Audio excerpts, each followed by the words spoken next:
Hello, I am the Notherian, and I'm happy to be back with another early look at Labyrinth. Labyrinth is an upcoming, fully 3D, card-based dungeon crawler. You can think of it like Dungeons & Dragons meets Hearthstone or Magic the Gathering. In a previous video, I provided an overview of what the game is like. So today, I'm going to dive in and do a full Labyrinth run from start to finish, and hopefully take down the end boss. But before I get started, I want to remind everyone that Labyrinth is planning an early access beta release later this spring. So you should follow @LabyrinthOracle on Twitter for news and updates about the game and information about how you can be involved in the beta release later this spring. For the raid today, I'm going to be focusing on Edric the Thief as my primary source of damage.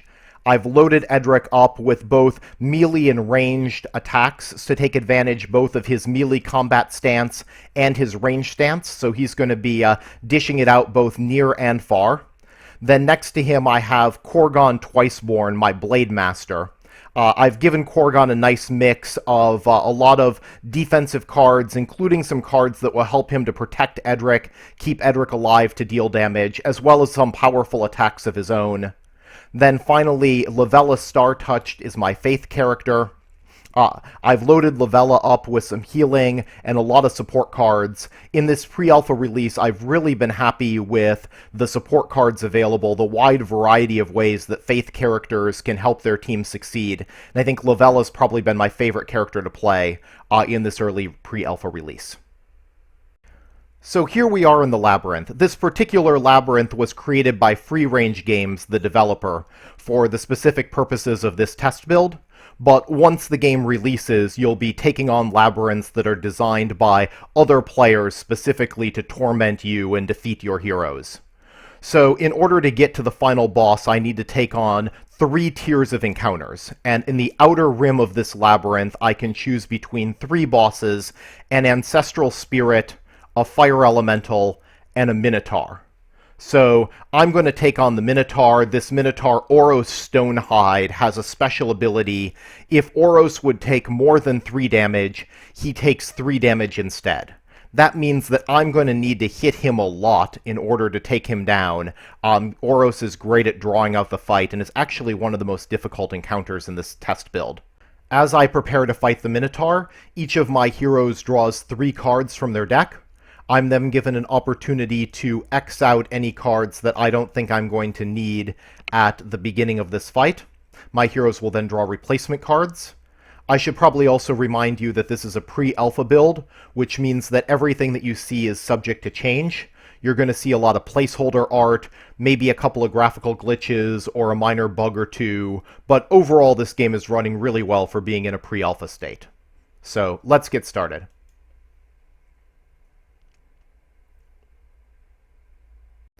So here we are in the lair of the Minotaur. First you can see these red spawning points are the places where Oros will summon additional minions to aid his cause over the course of the fight.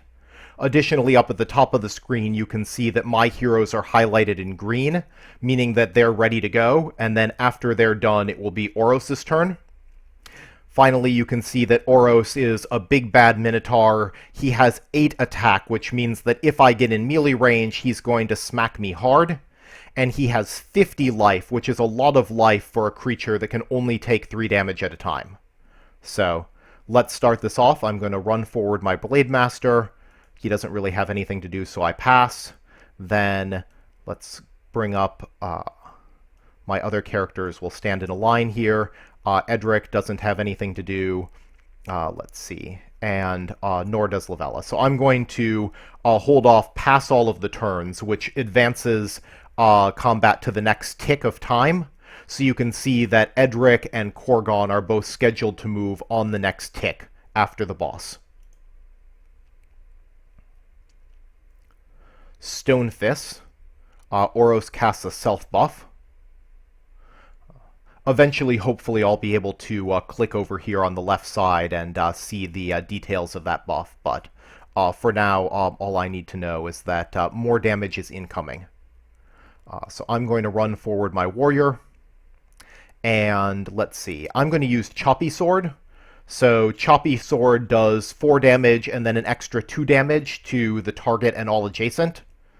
So one way that I can deal with the fact that Oros has a maximum of 3 damage per hit is use things like Choppy Sword that hit him twice at once. Let's see. So my warrior is going to take some damage. I'm going to toss off Celestial Plate. Actually, before I toss off Celestial Plate, Fill with Zeal is a neat spell because it does clock management. So I can go, and right now Korgon is scheduled to go 2 ticks from now, but I can make it 1 tick instead by playing Filled with Zeal. And Filled with Zeal is a devotion spell, which means I can spend 1 point of valuable devotion to get an enhanced effect, in this case, increasing my ally's attack by 1 for a single attack. So I'm going to do the empowered version, and you can see that my character now drops down from 9 to 8 devotion. So my devotion pool starts out very full with 9, and then I'm going to deplete it over the course of the fight. And if I run out, then I won't be able to empower those extra effects like you just saw. But I think that Korgon needs a little bit of armor, so I'm going to armor him up.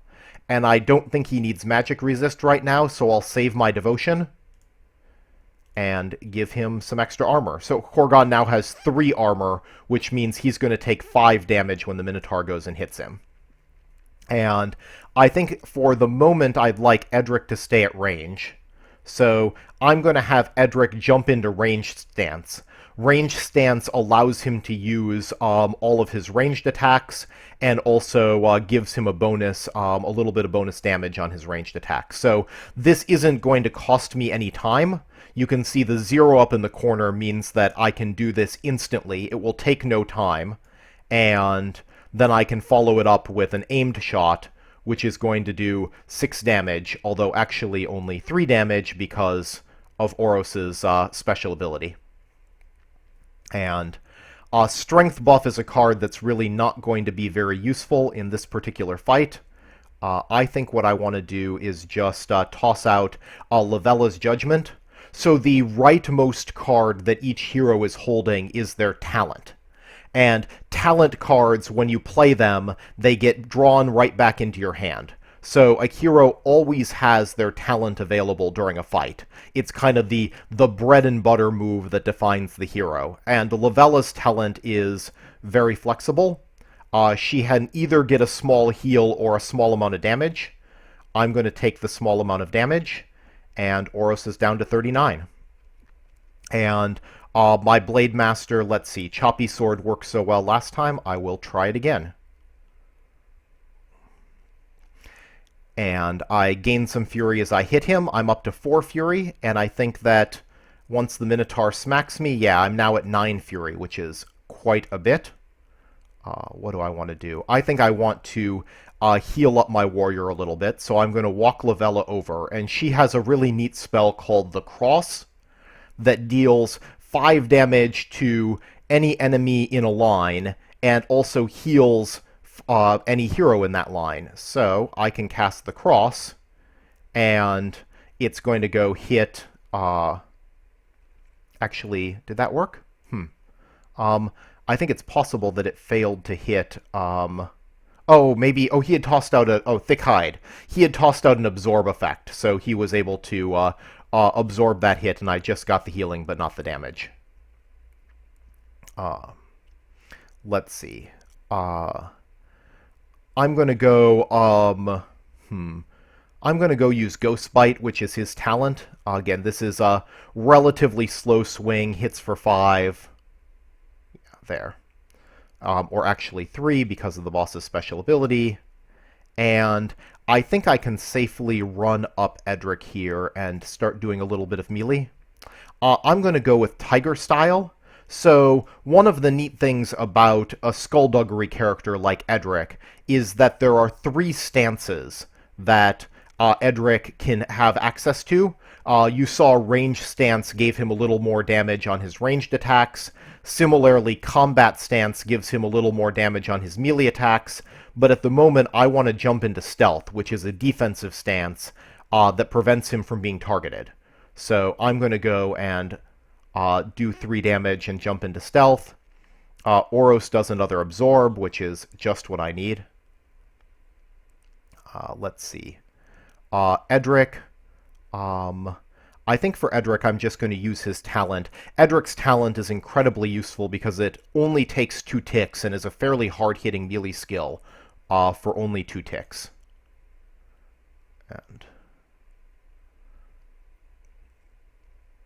And he goes and gets rid of all of Edric's defense, but Edric only had 1 defense, so that's actually not all that troubling. Lavella, I'm going to go fill Edric with Zeal. You saw this earlier, so now Edric will immediately be ready to move again. And the real question is whether I want to... I should probably heal up my warrior, so I'm going to go with a boon, heal the warrior. I don't know that my warrior will survive this fight, but I think I can win even if he falls. So I've built up all of this 10 Fury. I now have the opportunity to use that Fury for a powerful Fury Strike. And Fury Strike is faster the more Fury I have, and it goes and spends all my Fury to do a ton of damage. So I'm going to do this. Oops, if I can drag it properly. So that empties out my Fury. On the other hand, it also is a really fast attack, so my warrior will be ready to act again soon.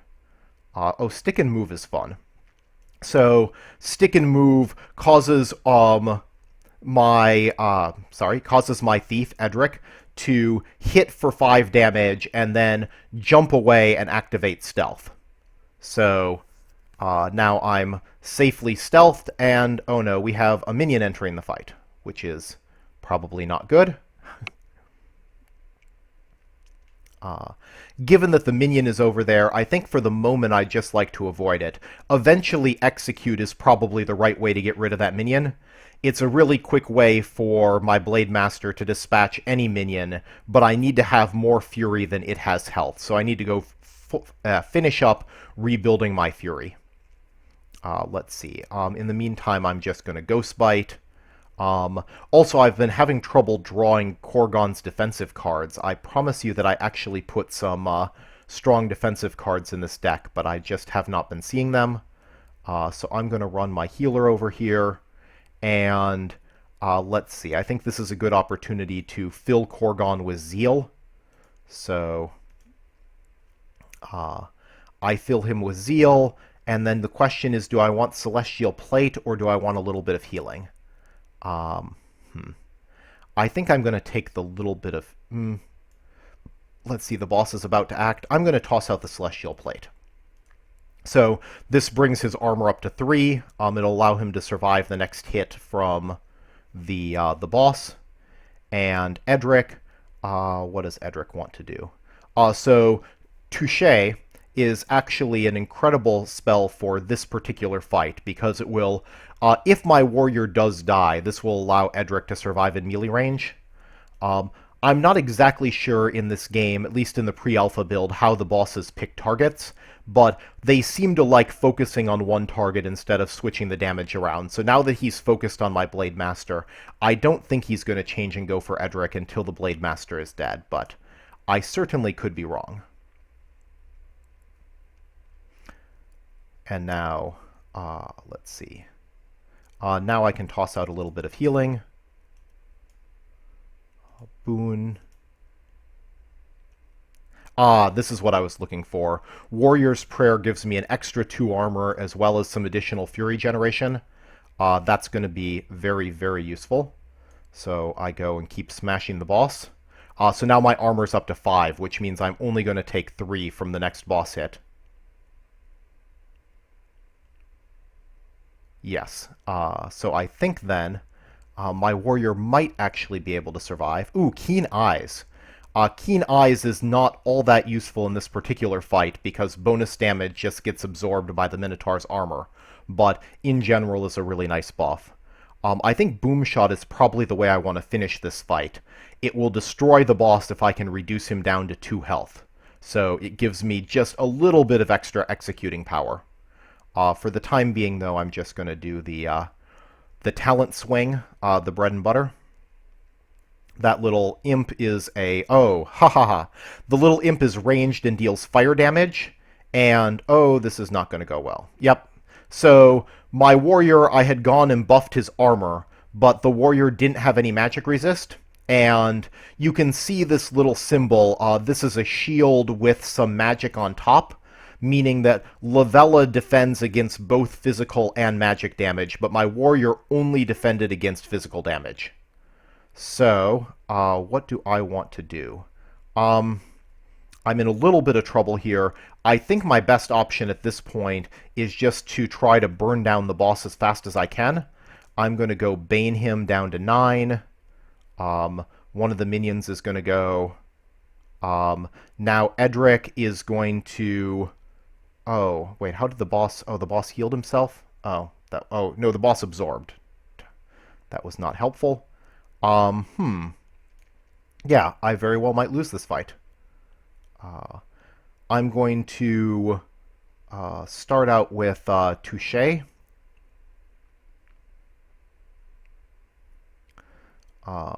Yeah, so now I can only take 1 damage at a time, which does wonders for me. This Time Twister might save me. So Time Twister is a wonderful, powerful spell that is going to add 2 ticks to all of the enemies, particularly the minions, and also it's going to speed up all my friends by 2 ticks. So I spend some devotion. I'm now down to 3 devotion, running low, but Edric now gets to move again immediately, and will go and hit the boss. Down to 12. I think I need to get him to 5 in order for Edric to execute him.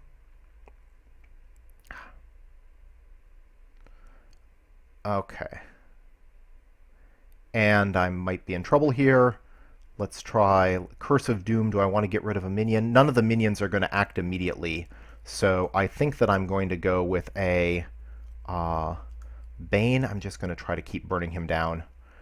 This will be exciting if it works. So I think I've still got my Touché up for a little bit longer. So I think I can survive this hit from the boss. Yep. Nope.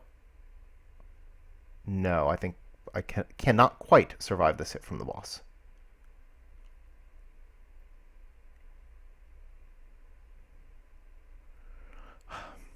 Boss is down to 6. So, touch and go here. I'm going to run away with my healer and see if my healer can survive just barely long enough to...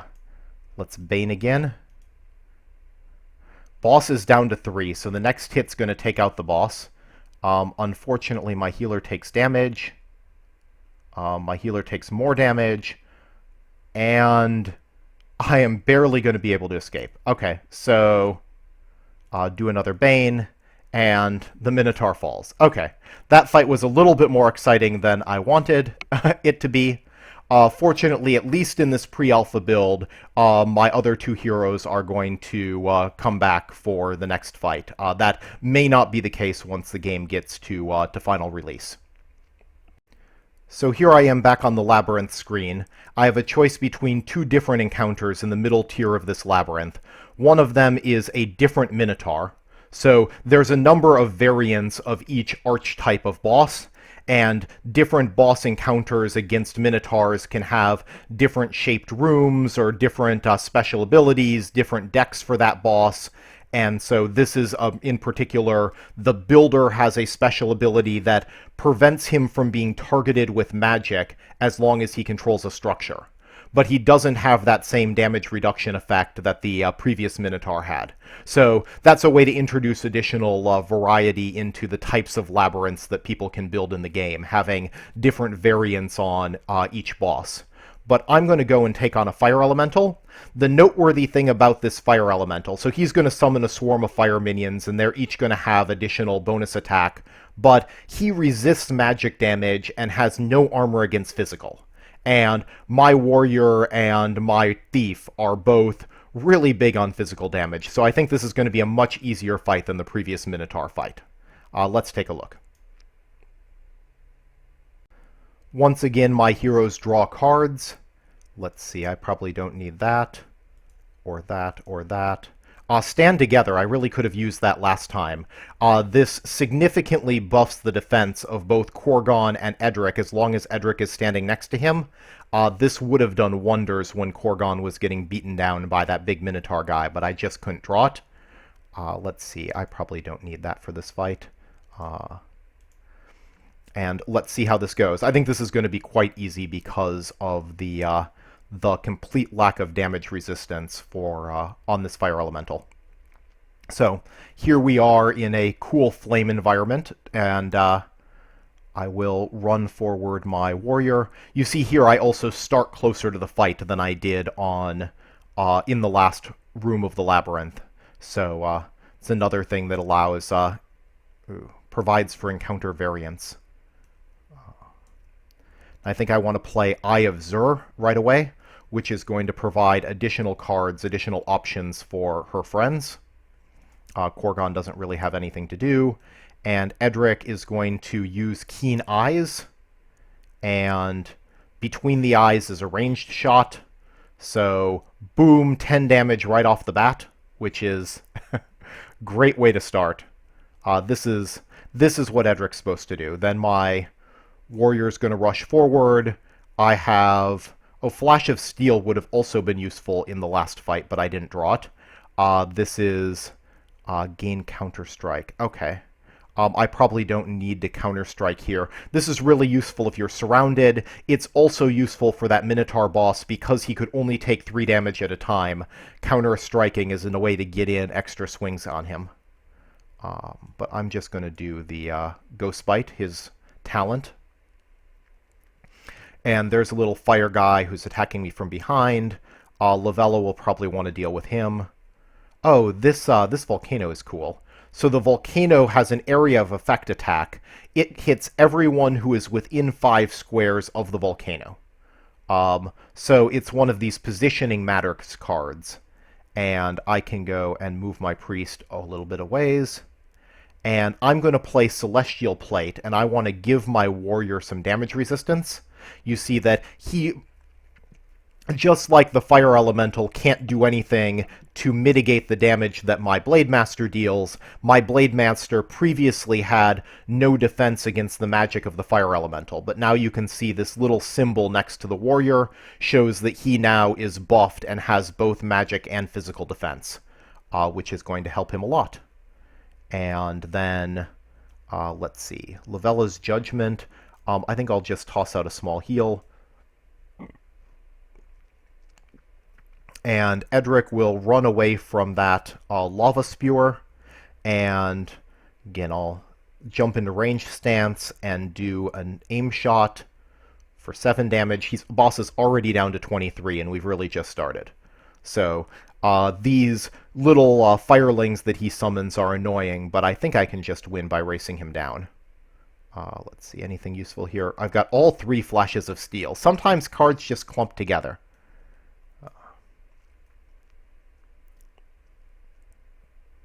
Another one of these volcano things.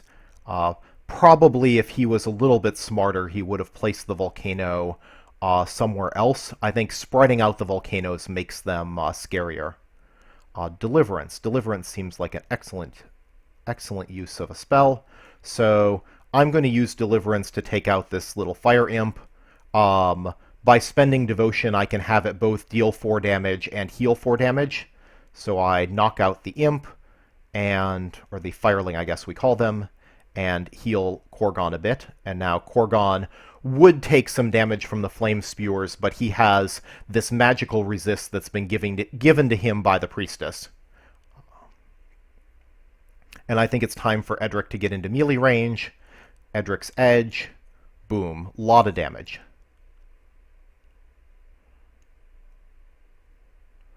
Let's see. Curse of Doom is another way that I could take out a minion. But I think that I see that the magic resist has worn off my warrior. It's been 5 ticks. So I want to bring back some more magic resist to the warrior. I'll just Ghost Bite again. This fight's almost over. Yeah. As soon as Edric goes, he's going to be able to finish this off. Some area of effect damage. Bam. Again, this area of effect damage would be a lot more painful, except that my Priestess is able to protect my Blade Master from this magic. Star Song, a card draw. Actually, card draw is a really... Card draw, spend some devotion, get a little bit of heal. Again, card draw, clock manipulation, and being able to give additional damage or additional resistances. I mean, there's just a lot of variety of faith support cards, and I think that adds a lot to the game. And we will then have Edric finish off the Fire Elemental. So, much, much easier fight. You see, unlike the previous encounter, this encounter my team was very well prepared for. And one of the challenges in Labyrinth, once the game releases, is going to be creating a party that is able to do well against a wide variety of challenges that your opponents might throw at you. So now I'm ready to take on the final boss of this labyrinth in his inner sanctum. For this labyrinth, the final boss is Radigar's Shade, who is an ancestral spirit boss, and he has a small amount of resistance to both physical and magic damage, but the interesting thing about him is that he starts out weak, not very scary, and then over the course of the fight, every time I hit him, his attack goes up and up and up, so by the end of the fight, he can just lay waste to my heroes. It's a challenging encounter. Let's see how it goes. So once again, my heroes draw their cards, and I can X out anything that I don't want to use during this fight. In particular, Hemorrhage. Hemorrhage causes the boss to take damage every tick for 3 ticks. And given that this particular boss gets more deadly every time he takes damage, I definitely don't want to make him bleed. So I'll X out that. I don't think I need that. And we should be good to go. So here we are in the sanctum of the Ancestral Spirit. You can see that he starts out with only 1 attack, but that'll get a lot bigger as I start to damage him. I'll just run my guys forward.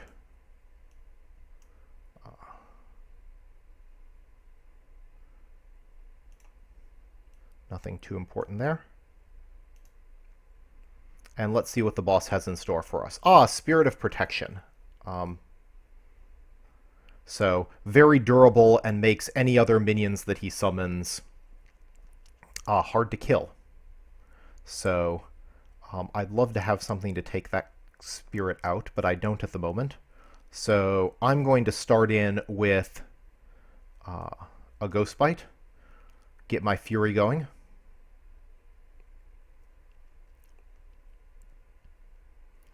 Let's see. Then start some damage on the boss. Keen Eyes. That's the +3 damage to my next ranged attack. So, bam, 9 damage to start with. And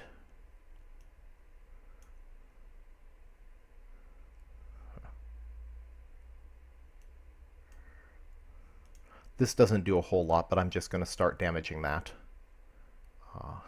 I don't know if that was actually useful. This guy resists both physical and magic damage, but the reason that getting him down to 9 might be nice is that I have an execute spell for my Blade Master, and so my Blade Master maxes out at 10 Fury, so at least when he's down to 9, there's an option of executing him later if that ends up being useful. So, I just need some more Fury. But it's not the warrior's turn. Let's see. So, strength buff should be good. I want to use the strength buff, although I'll probably wait on that.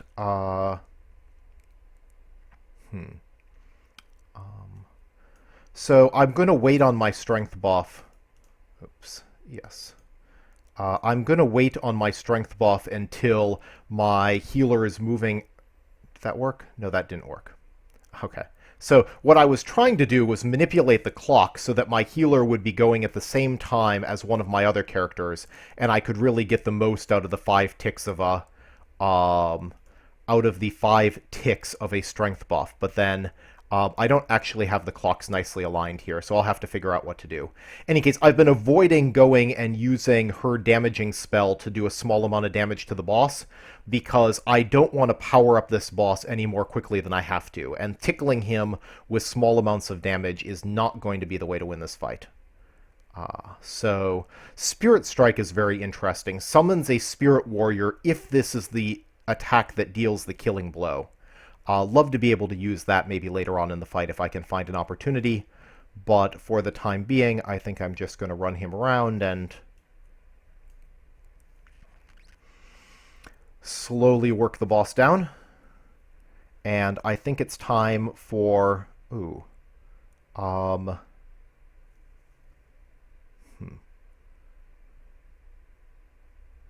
think it's time for Edric to go into melee range, maybe? Is that a good idea? No, I'm going to keep Edric out of melee range, go jump into range stance, boom strike the boss. Ouch. That hurts, but it'll get my fury up, which is very useful. Then let's have my warrior draw a card and heal a little bit.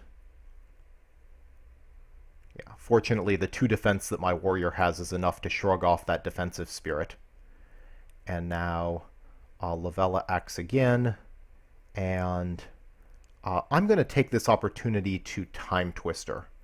So Time Twister is going to push back the clocks of all the minions, and will allow my allies to act immediately. So, anyway, these minions are getting a little bit annoying, and Time Twister will do wonders for helping out with that. Also, as the boss powers up, a defensive buff on my warrior is going to be useful. Get him up to 4 defense for a little while. And I think Sweep is going to be useful in the near future, but I'd like to just finish getting all of my fury. Ghost Bite. Try to get up to 10 fury. I think next time my warrior goes, he'll be at 10 fury. Swiftness. Let's go Swiftness. We will run around to the edge here, and Edric is going to hit for 6. So we're doing a lot of damage to the boss. We've got these minions that I'm mostly ignoring. And which I will keep mostly ignoring. So, Ancestral Tears, which is a self-buff that he just cast, allows him to gain life whenever one of these spirits dies. So it only lasts, I believe, 5 ticks. So for the next couple ticks, I'm going to want to avoid killing ancestral spirits if I can. And so, again, I think I'm just going to let these spirits go. Arrow Bait is a really annoying, really annoying minion. Particularly my Pyromancer, who I did not bring with on this journey, hates Arrow Bait because it goes and sucks all the ranged attacks right at him. So you cast some really big, powerful fireball that you've saved up for, and boom, kills the Arrow Bait, boss is unharmed. Let's run my healer around. Curse of Doom. Again, Curse of Doom is kind of tempting, but I don't really want to give the boss any extra life. Instead, I'm going to strength buff on Edric, and I think we're just going to race the boss down. So, Edric will... hit for 7, and I think that we can win this race. Spirit of Protection. Boy, these spirits are basically impossible to kill now. You can see particularly the 6/9 spirit, which has 5 defense.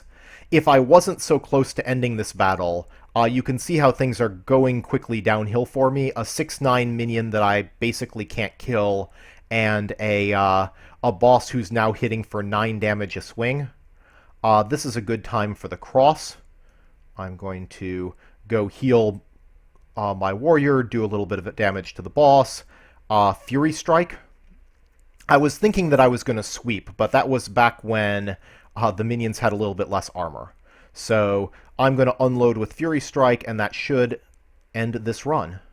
Fury Strike, spend all my fury, 1 massive attack, bam. Fight over. Victory. Well, thank you for joining me on that successful Labyrinth run. I look forward to sharing more Labyrinth runs with you as the game progresses toward release. Also, later this spring, there will be an early access beta program, so please keep your eyes open for that. I'd love to play against the labyrinths that you create in the early access beta. Also, follow at Labyrinth Oracle on Twitter for all sorts of Labyrinth-related news and updates. Until then, I look forward to seeing you in a future video.